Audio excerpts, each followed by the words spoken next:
Welcome to Democracy Now!, democracynow.org, The War and Peace Report. I'm Amy Goodman. In Zimbabwe, longtime leader Robert Mugabe remains under house arrest and is reportedly refusing to resign as president after Zimbabwe's military seized the parliament, courts, government offices, and the main airport in the capital, Harare. Robert Mugabe has held power since Zimbabwe declared independence from the United Kingdom 37 years ago. The 93-year-old leader was working to hand over power to his wife, 52-year-old Grace Mugabe. On Wednesday, African Union Commission Chair Musa Faki Mahamat called for a democratic resolution to the political crisis in Zimbabwe. The military has reassured us this is not a coup d'etat. As you know, the African Union is against any unconstitutional change of government. This is a very fundamental principle of the African Union, and we systematically condemn any regime change by arms, whether it be military or rebellion. Back in the United States, 2 more women have come forward to accuse Alabama Republican Senate candidate Roy Moore of sexual misconduct or making sexual advances toward them when they were teenagers. This brings the total number of women to 9. One woman said, quote, "I've known for over 20 years he was a predator, that he preyed upon girls in the mall. It's common knowledge," she said. As Moore's approval ratings continue to fall, Republican Party leaders met Wednesday to discuss how to deal with the crisis and how to keep Republicans in control of the seat once held by now Attorney General Jeff Sessions. Politico reports Senate Majority Leader Mitch McConnell has even discussed asking appointed Senator Luther Strange of Alabama to resign from his seat in order to trigger a new special election. In California, the death toll from Tuesday's mass shooting has risen to 5 after authorities found the wife of the gunman dead in her home. Authorities now believe the gunman, Kevin Neal, killed his wife before he went on a shooting rampage through the town of Rancho Tehama. In news from the Middle East, former Lebanese Prime Minister Saad Hariri has reportedly accepted an invitation from French President Emmanuel Macron to leave Saudi Arabia and come to France. Last week, Hariri unexpectedly resigned as Lebanese Prime Minister while on a trip to Saudi Arabia. On Wednesday, Lebanon's President, Michel Aoun, accused Riyadh of holding Hariri captive. Saudi Arabia is continuing to block food and medicine from being delivered to Yemen, which is facing the world's worst humanitarian crisis after years of war. 7 million Yemenis face famine. The UN says some 900,000 people have been infected with cholera. On Tuesday, Democratic Senator Chris Murphy of Connecticut took to the floor of the Senate to criticize the U.S. for its support of the Saudi-led war in Yemen. It is U.S. refueling planes flying in the sky around Yemen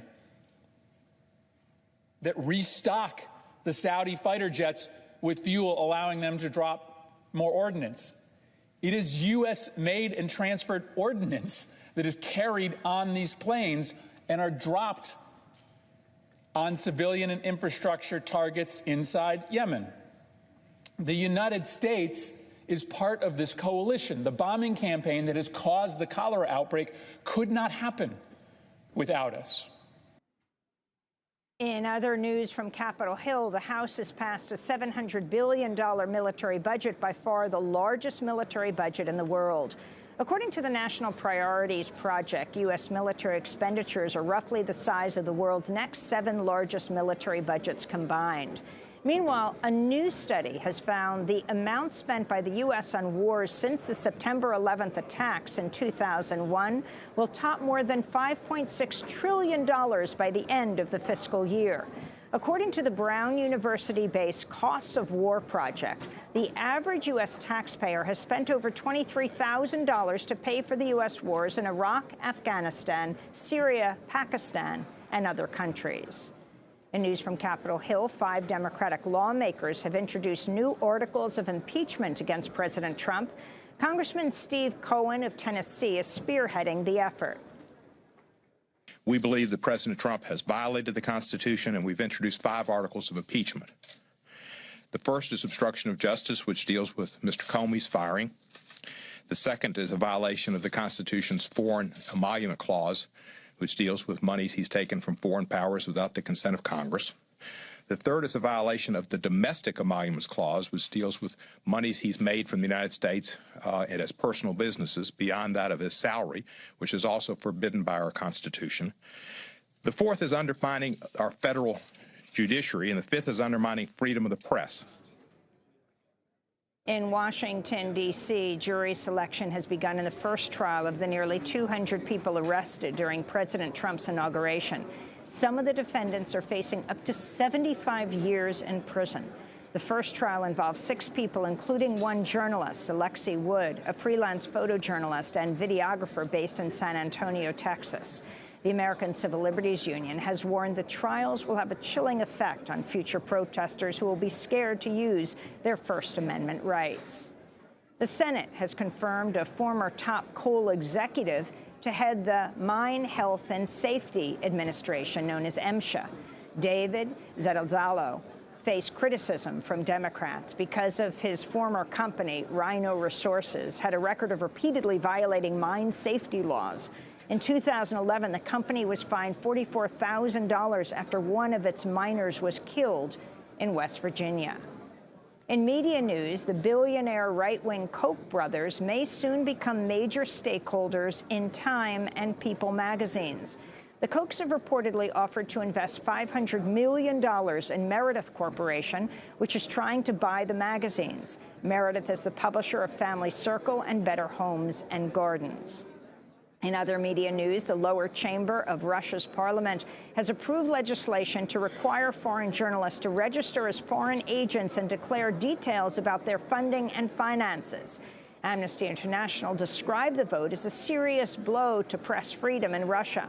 The vote comes shortly after the United States forced the international Russian broadcaster RT to register as foreign agents. The state of Ohio was forced to postpone the execution of a severely ill 69-year-old man after his executioners could not find a suitable vein to use for lethal injection. They tried to find one for 30 minutes. The prisoner, Alva Campbell, relies on a walker and wears a colostomy bag. His lawyers say he requires frequent breathing treatments and may have lung cancer.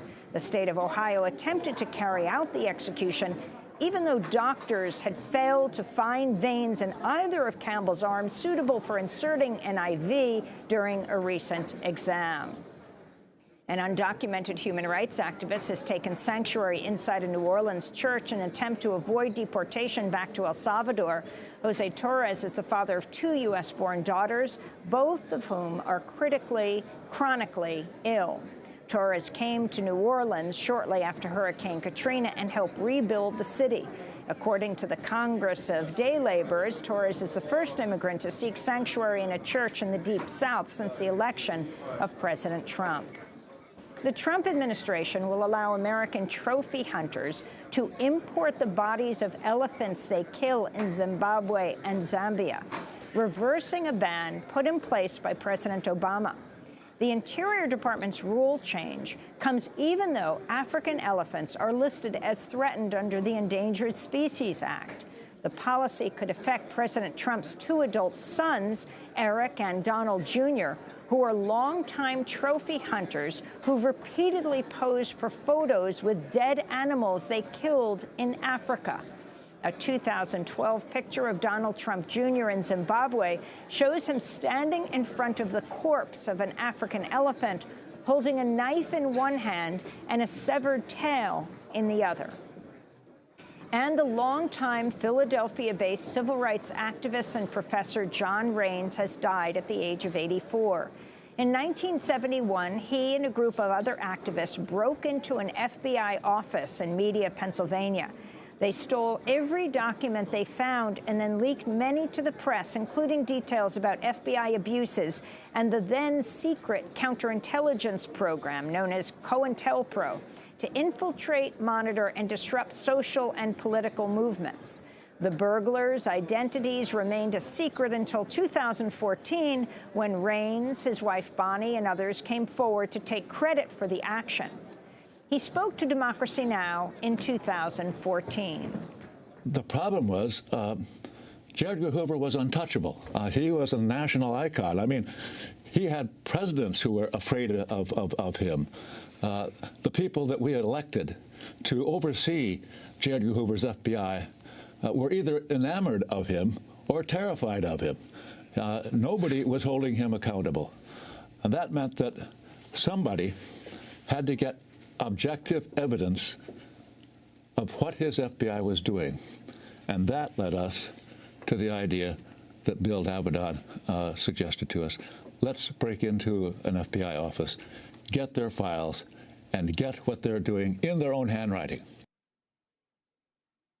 John Rains died on Sunday at the age of 84. You can visit our website, democracynow.org, to see the full interview. And those are some of the headlines. This is Democracy Now!, democracynow.org, The War and Peace Report. I'm Amy Goodman.